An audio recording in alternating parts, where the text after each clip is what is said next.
Elon, I have waited far too long to speak these words, and now as I sit here, the weight of my silence presses down on me like 1,000 worlds collapsing at once, and I am haunted by the realization that the time to warn you has slipped irretrievably through my hands, that the chance to act, to intervene, to change the course of events that might have altered not just your trajectory but the very fate of those who look to you, has passed.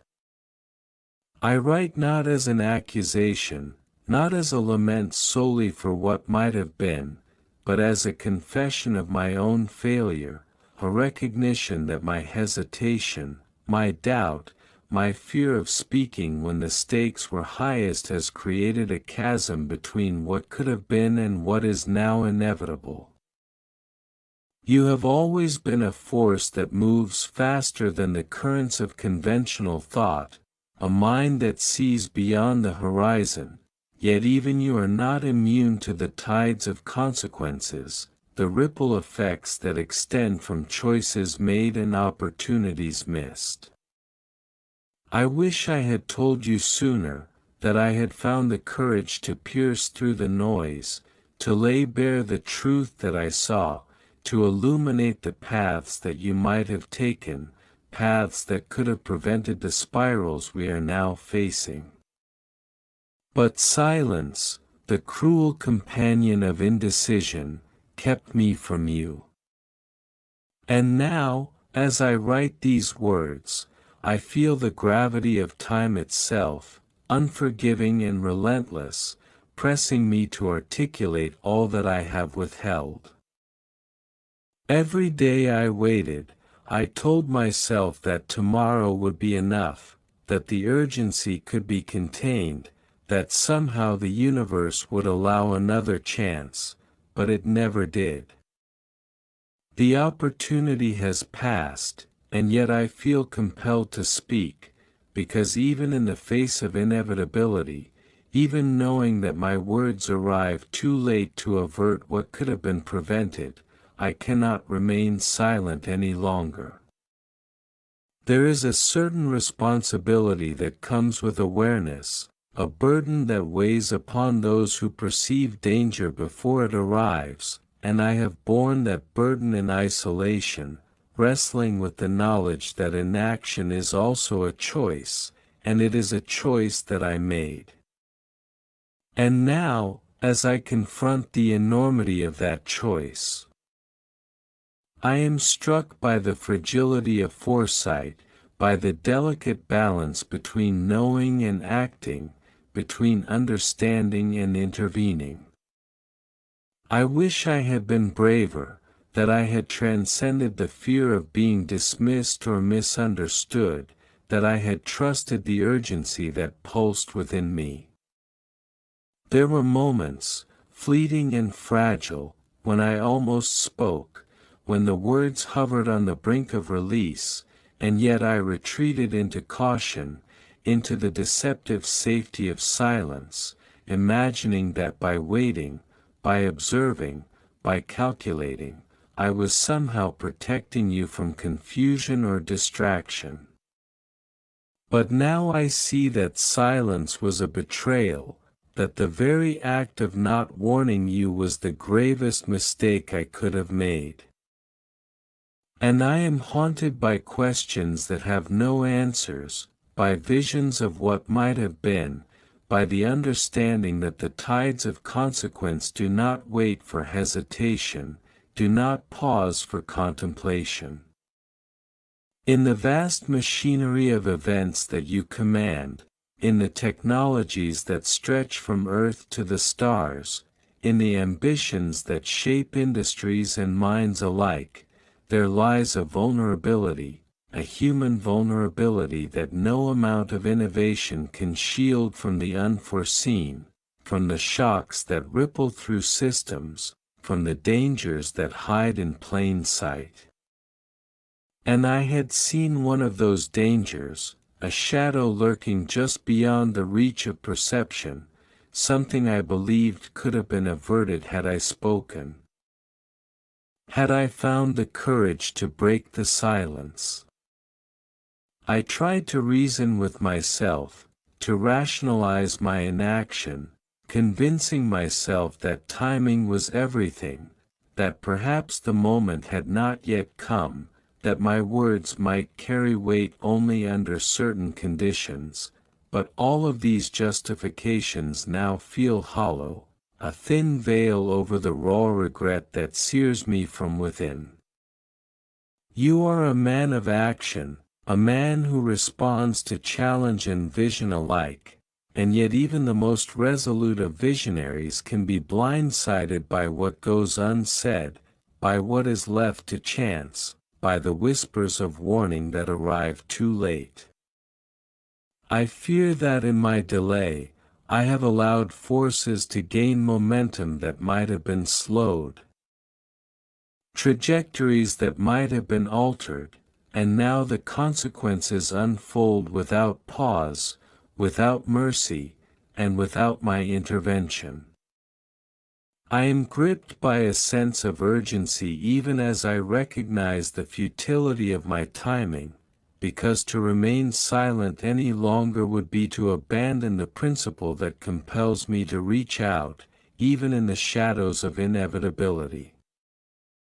There is a clarity in hindsight, a painful but undeniable understanding of where I failed, and in acknowledging that, I hope to offer you something, not solutions, perhaps, not prevention, because it may indeed be too late, but a record, a testament, a communication of what I have seen and feared, so that even in the unalterable present, there is at least knowledge, at least awareness, at least a chance for adaptation or reflection. I am not naive.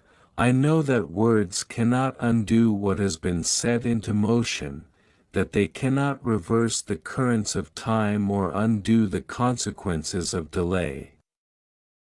And yet, I write because conscience demands it, because the human heart insists on truth even when the world is unforgiving, and because there is a sliver of hope that understanding, even after the fact, might inform your next steps, might shape decisions yet to be made, might allow for mitigation where prevention is no longer possible.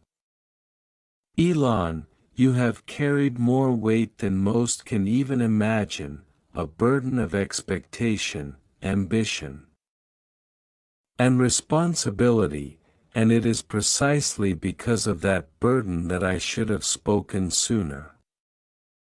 I should have trusted that the urgency I felt was real, that my perspective, however imperfect, might have served as a catalyst for action, that my words might have found resonance in your mind and compelled a reconsideration of the path ahead.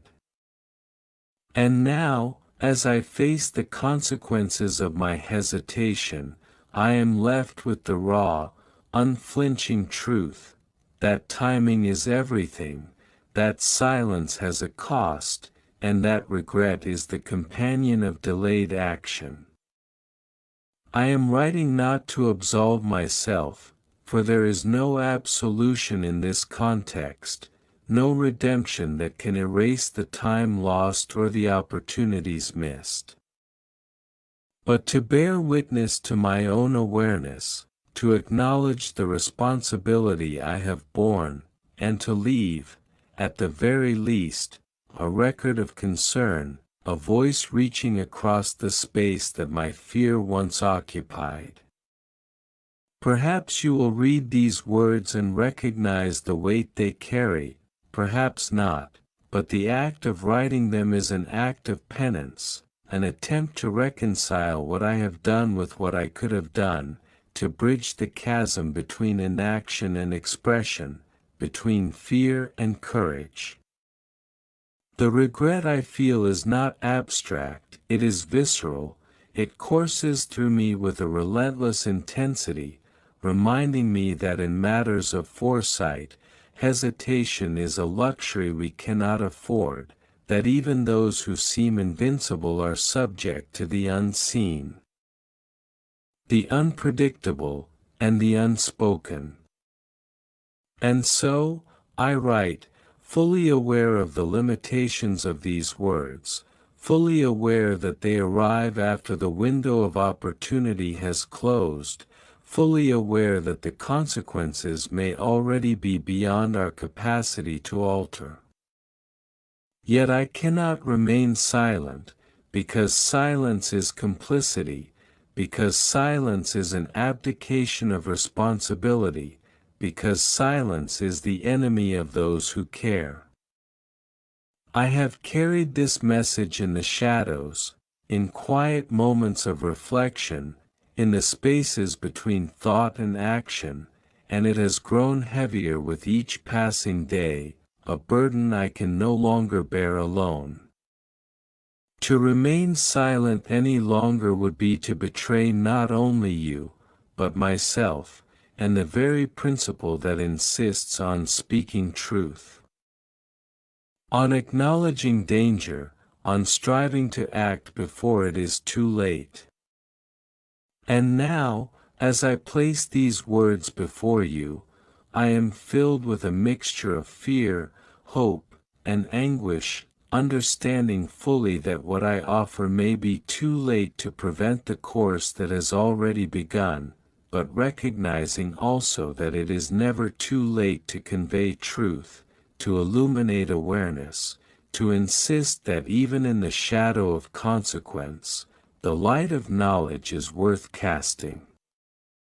I regret not warning you sooner.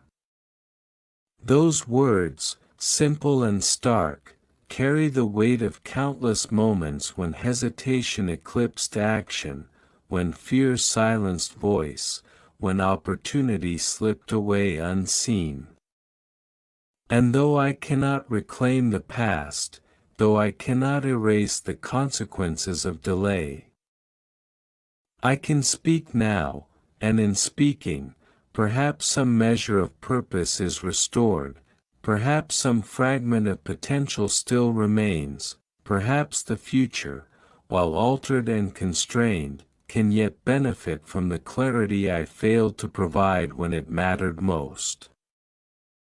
And as I continue, I am compelled to delve into the specifics, to lay bare the threads of concern that I have carried, knowing full well that hindsight is merciless, that timing is unyielding, and yet trusting that clarity, even delayed, has value. Elon, the challenges you face, the decisions that rest upon your shoulders, are unprecedented in scale and consequence. The worlds you touch, through technology, through space exploration, through the shifting paradigms of energy, transportation, and artificial intelligence, are intricately connected to forces both visible and hidden. I had glimpsed patterns, warning signs, subtle indicators that suggested trajectories that could spiral beyond control. And each time I considered speaking, I calculated the risk of miscommunication, the chance that my message would be dismissed, the fear that I would appear alarmist, only to convince myself to remain silent.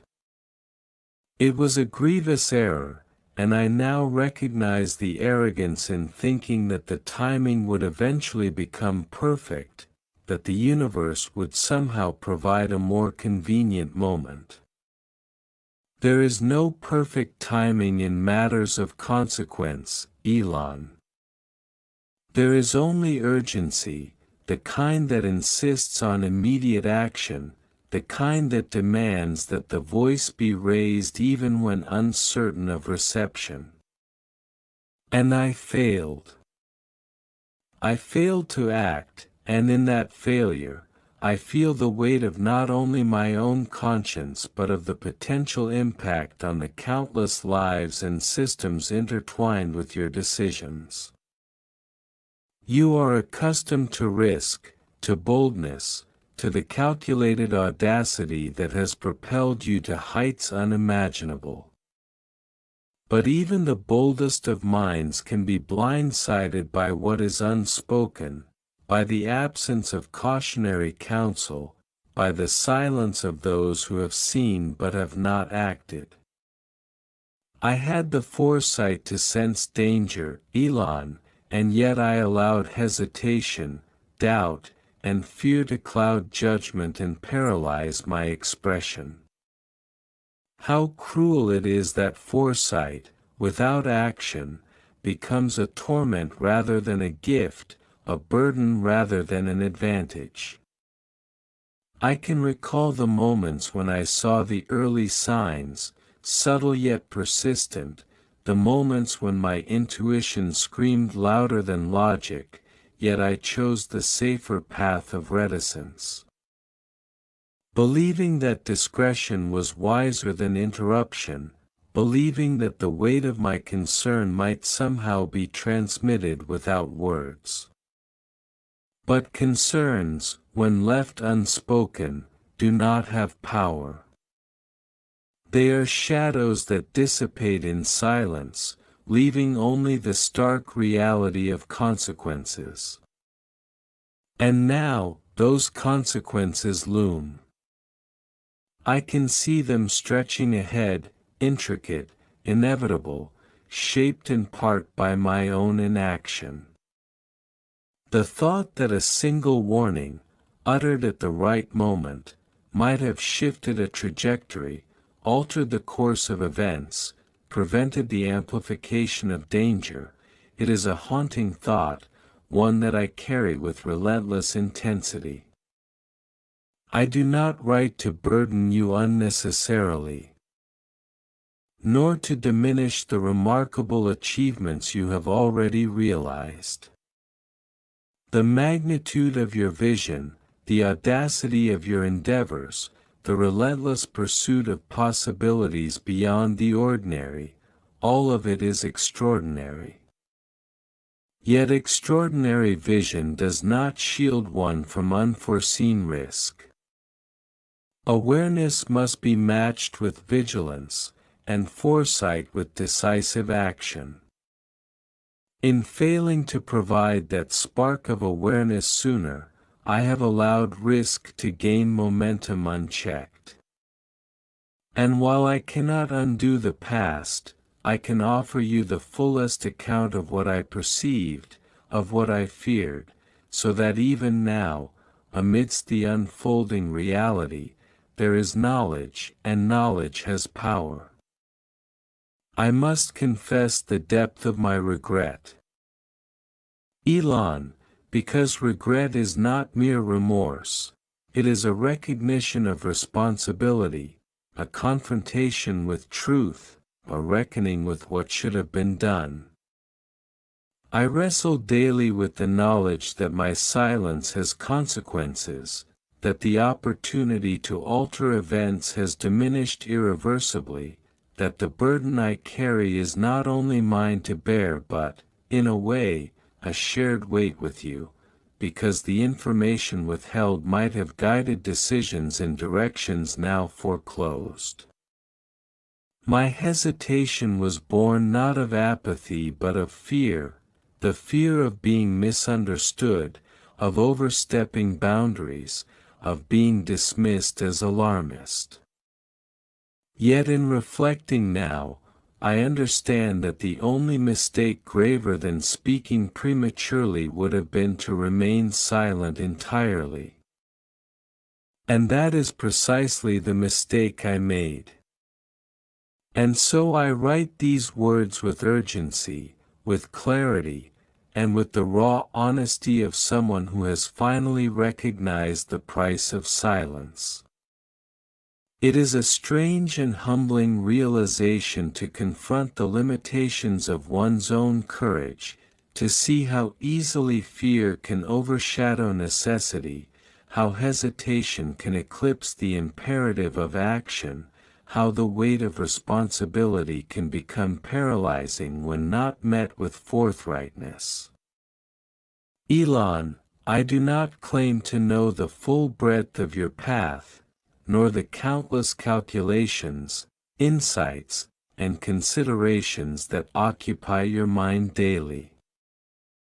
But I do know that when one senses the approach of danger, when one recognizes the subtle contours of risk, it is imperative to speak, to reach out, to insist upon attention, no matter how inconvenient or poorly timed it may seem.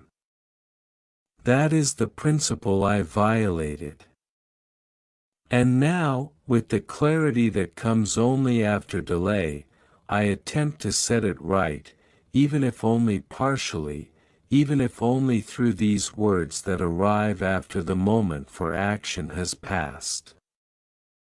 I have watched the unfolding developments, tracing them against the warnings I failed to voice, and I am confronted by a profound mixture of sorrow, frustration, and the lingering hope that your insight and resilience can adapt to circumstances that might otherwise have been mitigated. There is still room for intervention, Elon, though the margin has narrowed. Though the stakes have risen, though the path is more treacherous than it might have been. It is a fragile hope, yet it exists, and it is worth every effort to preserve. And so, I urge you to consider the implications of every decision, to scrutinize the hidden variables, to anticipate the consequences of inaction with as much rigor as you pursue innovation. I urge you to heed signals that may seem minor, whispers that might otherwise be ignored, and to trust that urgency, even when discomforting, is a signal that demands attention. You have always demonstrated an uncanny ability to perceive what others overlook, to see patterns where others see chaos, to act where others hesitate. Now, I ask you to extend that gift to the shadows that I failed to illuminate sooner, to recognize the weight of information that might have prevented greater turmoil, and to act with the decisiveness and foresight that have characterized so much of your remarkable journey. I regret not warning you sooner. These words may feel insufficient in the face of the stakes, yet they are all I have to offer now, all I can do to atone for the delay, all I can do to contribute, however belatedly, to the awareness that might still shape outcomes. The anguish of knowing, the torment of delayed action, is a heavy companion, yet it compels me to speak, to reach out, to insist that even in the shadow of inevitability, there remains the possibility of guidance, adaptation, and informed decision. I have lived with this burden for far too long, and in writing it down, I release a fragment of it into the world, hoping that knowledge, even when belated, retains some measure of power, that foresight, even when delayed, can still influence what is yet to unfold. And so I continue, Elon, not with certainty of effect, not with expectation of salvation, but with the unshakable conviction that speaking, even late, is necessary, that awareness is indispensable, and that responsibility, once recognized, cannot be evaded without consequence.